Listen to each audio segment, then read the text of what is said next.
तो vermi composting में जैसा कि हम लोगों ने देखा, वर्मी कंपोस्टिंग में इस तरीके से ये कीड़े होते हैं, रेड वॉर्म इनका नाम है। ठीक है, तो ये रेड वॉर्म इस तरीके से इस यहाँ पे जो सड़ती गलती चीज़ें हैं इस पर फेंक दिया गया है या इनको छोड़ दिया गया है इसी तरीके से।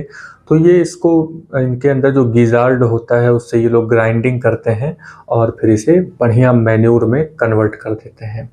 ठीक है, तो यहाँ पे देखिए इस तरीके से कूड़ा कचरा जो रेड वार्म के लिए ये फूड है और यहाँ पे इस तरीके से वर्मी कंपोस्टिंग की गई है।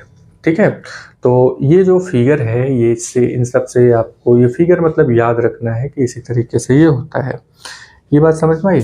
तो चलिए नेक्स्ट नंबर पे हम लोग बात करेंगे कि जो कूड़ा कचरा है उसे फेंकने से पहले हमें थोड़ा सा ध्यान रखना है।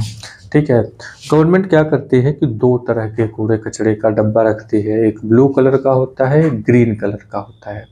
ठीक है, तो ग्रीन वाले में जो सड़ने गलने वाली चीज़ें हैं उनको रख देते हैं, ब्लू कलर में जो प्लास्टिक वगैरह होता है उनको रख देते हैं।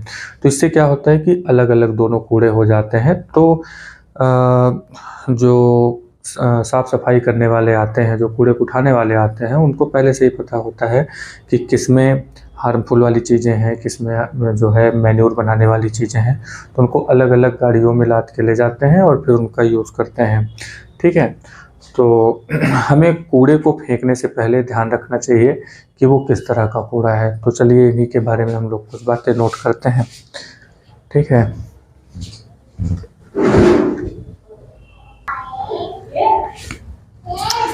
चलिए ज़रा बात करते हैं कि जो गार्बेज होता है उसको हमें बहुत सोच समझ करके फेंकना चाहिए, क्योंकि वो तो वेस्ट तो है ही, लेकिन अगर उसको हम केयरलेसली इधर उधर सब फेंक देंगे तो उससे प्रॉब्लम क्रिएट हो जाती है। क्या प्रॉब्लम क्रिएट होती है और उससे हमें किस तरीके से केयरफुल रहना चाहिए इन सब चीज़ों को डील करने से, तो चलिए यहाँ पे कुछ बातें नोट कर लेते हैं।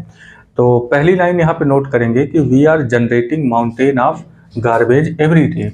वी आर जनरेटिंग, हम लोग उत्पन्न करते हैं माउंटेन्स ऑफ गार्बेज, यानी कि कूड़े का ढेर उत्पन्न करते हैं हम लोग, वो भी every day. We should be concerned about it, हमें इन सब चीज़ों के बारे में ध्यान रखना चाहिए। कितना सारा कूड़ा हम लोग प्रोड्यूस करते हैं इसका अंदाज़ा आप कुछ इस तरीके से लगा सकते हैं। कहीं ना कहीं आप इस तरीके से फिगर देखे होंगे, तो यहाँ पे इस तरीके से बना हुआ है। तो शहर का जो कूड़ा कचरा होता है सब ला करके यहीं पे डंप कर दिया जाता है। ठीक है, तो पहले तो यहाँ पे डंप करेंगे, उसके बाद यहाँ से उठा करके कहीं और लेकर के जाएंगे। तो ये जो कूड़ा कचरा है इसको हम लोग बस ऐसे ही केयरलेसली फेंक देते हैं इधर उधर।